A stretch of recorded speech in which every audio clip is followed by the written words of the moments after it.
was completed after they took possession of the cell phone, and numerous messages indicated you were taking illegal drug orders by way of text messages and delivering the drugs, or sending people to your mother's house to get the illegal drugs. And it goes to state that it is evident.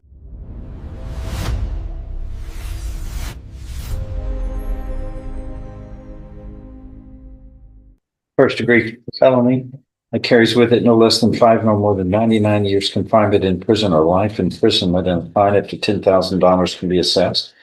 It is a most serious type of violation. And his bond is $75,000. Yes, sir. Go ahead. Will you swear him in? Because I'll ask him a couple of questions. Raise your right hand. You solemnly swear or affirm any statement you make during this hearing will be the truth, the whole truth, and nothing but the truth, so help you God. Yes, sir.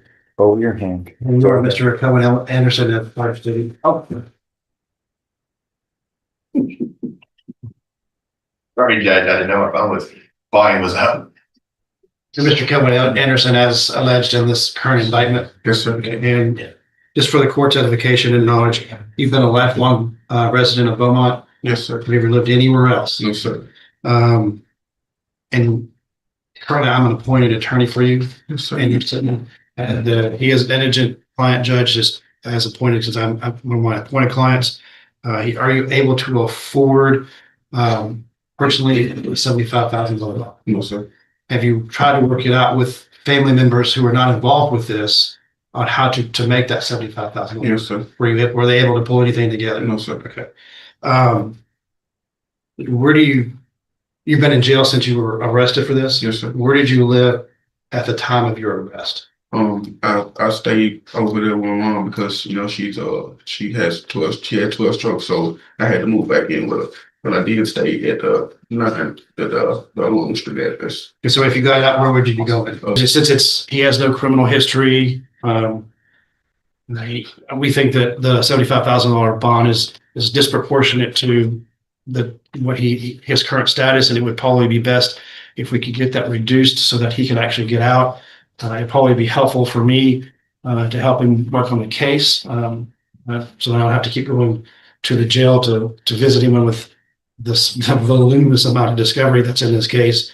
We could actually set up an office call and work through it that way. But Mr. Anderson is indigent. He's just unable to afford the $75,000. It's his inability to pay that bond. That's looking at the probable cause, the amount of drugs that were found, looking at the amount of methamphetamine of over 400 and something grams, it may have been a first degree just based upon its own, but I haven't got the lab testing back yet to actually verify that weight. But I think $75,000 on a first degree felony is really light, but especially when they're out running around dealing that amount of drugs in the neighborhoods and in our streets. So we would ask the bond to stay right where it's at. Law enforcement on or about October 25th of last year, they searched 1492 Euclid's Street, along with assistance by the SWAT team, and several people were observed in the house and detained. And let's see, 122.7 grams of synthetic marijuana, 468 grams of suspected methamphetamine, 11.4 ounces of marijuana, 2 firearms, and multiple identifying documents belonging to Leslie Anderson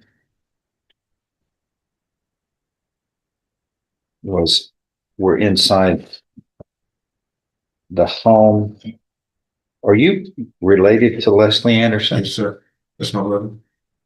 And what about Charisma Anderson? That's my mother.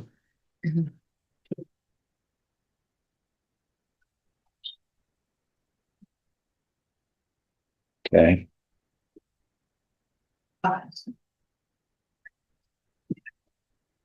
This house here at 1492 Euclid Street, who lived there? That was my mom. Your mother did. Yes, sir. Okay. Looks like a lot of drugs were at that house. What happened to the mother? Is she They're all indicted? charges. Oh.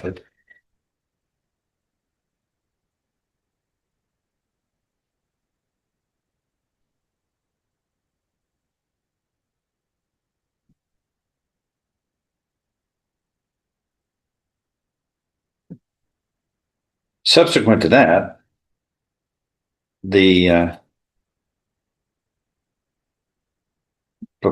police stopped. I guess you had arrived at 1492 Euclid, There was a second search warrant, I think, on that one. Judge. and yeah, it was on 12/12. Yeah. December 12th of last year, and they're keeping an eye on the place. And they stopped you for was completed after they took possession of the cell phone, and numerous messages indicated you were taking illegal drug orders by way of text messages and delivering the drugs, or sending people to your mother's house to get the illegal drugs. And it goes to state that it is evident, even though the defendant's criminal history is not evident here at all, nonetheless, his involvement in what looks like a family plan of making and delivering drugs in this city, and helping turn this city into an organized criminal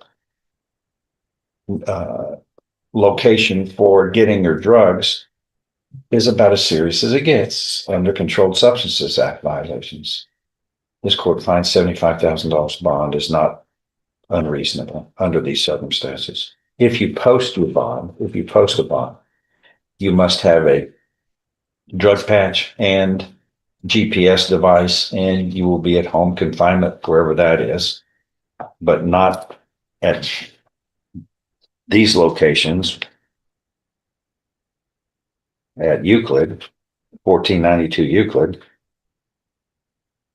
And A SWAT team raid, massive quantities of illegal drugs, 2 firearms, and phone records proving direct drug orders right from his mother's house.